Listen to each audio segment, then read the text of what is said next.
Now you see it.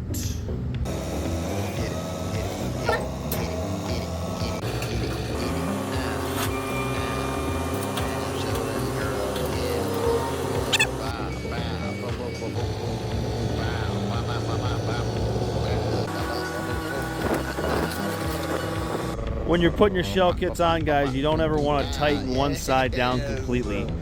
You want to have a gap there, long enough bolts so where you can start these ones, evenly tighten them up just snug, and then go to your other side. I usually roll them so I can get at them easily, and then try and have that even gap on both sides. So once you get snug, then you just crank them down real tight, and you're always going to want to use Nylox. You'll repeat this process a couple times of snugging these bolts up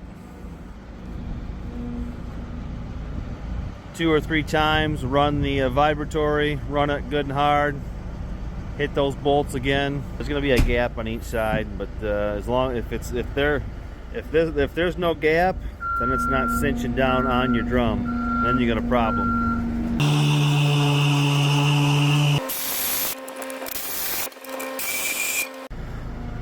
We'll roll around forward, do both sides, making sure they're tight, so it's cinching down on that drum.